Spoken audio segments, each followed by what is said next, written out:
Hi hello ಎಲ್ರಿಗೂ ನಮಸ್ಕಾರ. Welcome to my channel ಜೀವನ ಸತ್ಯಕತೆ. ಒಂಟಿಯಾಗಿಯೇ ಬಂದೆ, ಒಂಟಿಯಾಗಿಯೇ ಹೋಗುವೆ, ಮತ್ತೇಕೆ ಬಿಟ್ಟು ಹೋದವರ ನೆಪದಲ್ಲೇ ಮರಗುವೆ.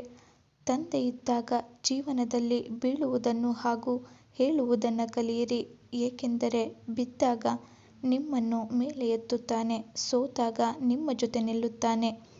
ಮಿಕ್ಕಿದವರೆಲ್ಲ ನೀನು ಬೀಳುವುದನ್ನೇ ಕಾಯುತ್ತಿರುತ್ತಾರೆ. ರಾಮ ಎನ್ನುವವನೇ ರಾವಣನಿಗೆ ಇಷ್ಟವಾಗುವುದಿಲ್ಲ, ಕೃಷ್ಣ ಎನ್ನುವವನು ಕಂಸನಿಗೆ ಇಷ್ಟವಾಗುವುದಿಲ್ಲ ಎಂದಾದ ಮೇಲೆ ಎಲ್ಲರ ಮೆಚ್ಚುಗೆಗಾಗಿ ಬದುಕುತ್ತೇನೆ ಎಂಬುದರಲ್ಲಿ ಅರ್ಥವಿಲ್ಲ.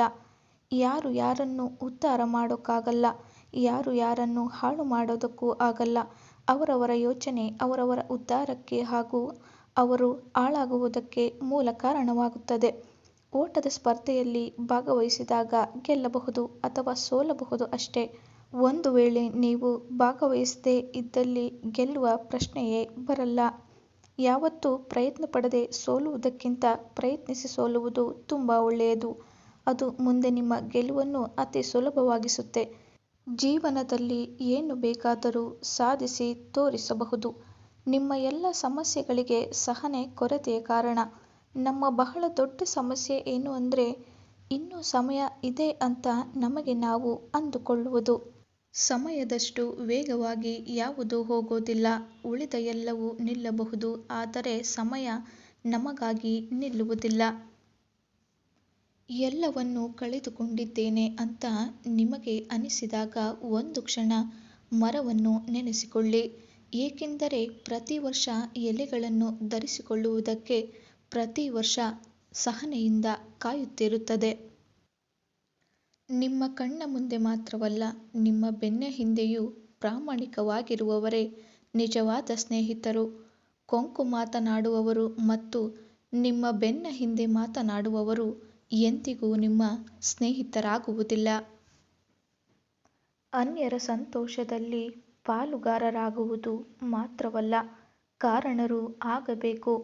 ಬೇರೊಬ್ಬರ ನೋವಿನಲ್ಲಿ ಪಾಲುದಾರರಾಗಬೇಕು, ಆದರೆ ಆ ನೋವಿಗೆ ಕಾರಣರಾಗಬಾರದು. ಪ್ರತಿಯೊಂದು ವಸ್ತುವಿಗೂ ಅದರದ್ದೇ ಆದ ಸೌಂದರ್ಯವಿದೆ, ಆದರೆ ಎಲ್ಲರೂ ಅದನ್ನು ಕಾಣುವುದಿಲ್ಲ. ಸೋಲಿನ ಭಯದಿಂದಲೇ ಬದುಕುವವರು ಗೆಲುವಿನ ಮಹಾ ಸಂಭ್ರಮವನ್ನು ಅನುಭವಿಸುವುದರಿಂದ ವಂಚಿತರಾಗುತ್ತಾರೆ. ಗೆಲುವು ಬೇಕೆಂದರೆ ಮೊದಲು ಭಯದಿಂದ ಮುಕ್ತರಾಗಬೇಕು. ಭಯವೆಂಬ ಚಟವನ್ನು ದೂರ ಮಾಡಲು ಈ 2 ಕೆಲಸಗಳನ್ನು ಮಾಡಿ. ಮೊದಲನೆಯದಾಗಿ, ಇದು ನನ್ನಿಂದ ಆಗಲ್ಲ ಅಂತ ನಿಮಗೆ ನೀವೇ ಅಂದುಕೊಳ್ಳುವುದನ್ನು ಬಿಟ್ಟುಬಿಡಿ. ಇನ್ನು ಎರಡನೆಯದಾಗಿ, ಯಾವುದೇ ಕೆಲಸ ಮಾಡಿದರೂ ಪ್ರತಿಫಲದ ನಿರೀಕ್ಷೆ ಯಾವತ್ತೂ ಮಾಡಬೇಡಿ.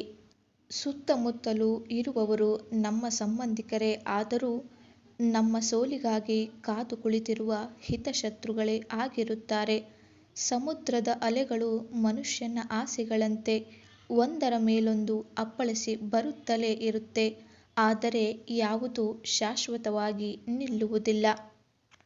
ನಮ್ಮ ಬಳಿ ಹಣ ಎಷ್ಟಿದೆ ಅಂತ ಲೆಕ್ಕ ಹಾಕಬಹುದು, ಆದರೆ ನಮ್ಮ ಬಳಿ ಸಮಯ ಎಷ್ಟಿದೆ ಎಂದು ಲೆಕ್ಕ ಹಾಕಲು ಸಾಧ್ಯವಿಲ್ಲ. ಹಾಗಾಗಿ ಪ್ರತಿ ಕ್ಷಣ ಸದ್ಬಳಕೆ ಮಾಡಿಕೊಳ್ಳುವುದು ತುಂಬಾನೇ ಮುಖ್ಯ. ಈ ಬದುಕಿಗೊಂದು ಪ್ರಯೋಗ ಯಾರು ಹೆಚ್ಚು ಹೆಚ್ಚು ಮಾಡ್ತಾರೋ ಅವರು ಬದುಕಿನಲ್ಲಿ ಗೆಲ್ತಾರೆ. ನೀವು ಸತ್ಯವನ್ನು ಹೇಳುವ ಅಭ್ಯಾಸ ಮಾಡಿಕೊಂಡರೆ ಆ ಭಗವಂತನಿಗೂ ಹೆದರುವ ಅವಶ್ಯಕತೆ ಇಲ್ಲ. ಸುಳ್ಳನ್ನು ಹೇಳಲು ಅಭ್ಯಾಸ ಮಾಡಿಕೊಂಡರೆ ನಿಮಗೆ ನೀವೇ ಹೆದರಿಕೊಂಡು ಬದುಕಬೇಕಾಗುತ್ತದೆ. ಜೀವನದಲ್ಲಿ ಮೊಟ್ಟಮೊದಲು ಕೆಟ್ಟ ವ್ಯಕ್ತಿಗಳನ್ನು ನಂಬಿ ಮೋಸ ಹೋಗುತ್ತೇವೆ. ನಂತರ ಒಳ್ಳೆಯ ವ್ಯಕ್ತಿಗಳು ಸಿಕ್ಕಾಗ ನಂಬುವುದನ್ನು ಬಿಟ್ಟು ಬಿಡುತ್ತೇವೆ. ನೀವು ತಪ್ಪು ಮಾಡಿದಾಗ ನಿಮ್ಮ ತಪ್ಪನ್ನು ಒಪ್ಪಿಕೊಳ್ಳಿ. ನೀವು ತಪ್ಪನ್ನು ಒಪ್ಪಿಕೊಳ್ಳುವುದರಿಂದ ನಿಮಗೆ ಅವಮಾನವಾಗುವುದಿಲ್ಲ, ಬದಲಿಗೆ ನಿಮ್ಮ ಮನಸ್ಸಿಗೆ ತೃಪ್ತಿ ಸಿಗುತ್ತದೆ. ನೀವು ಸರಿಯಾಗಿದ್ದಾಗ ಸುಮ್ಮನೆ ಇದ್ದುಬಿಡಿ. ಎಷ್ಟೇ ತಪ್ಪು ಆಪಾದನೆಗಳು ಹಾಕಿದರೂ ನೀವು ಮನಸ್ಸಿನಲ್ಲಿ ನಿಮಗೆ ನಾವೇನು ತಪ್ಪು ಮಾಡಿಲ್ಲ ಎಂಬ ಭಾವನೆ ಇದ್ದರೆ ಸಾಕು. ಬದುಕುವುದಕ್ಕಾಗಿ ದುಡಿಯುವುದು ಅನಿವಾರ್ಯ, ಆದರೆ ಫಲದ ಬಗ್ಗೆ ಕಣ್ಣಿಟ್ಟು ಕೆಲಸ ಮಾಡಿದರೆ ನಿರಾಸೆ ಹೆಚ್ಚು.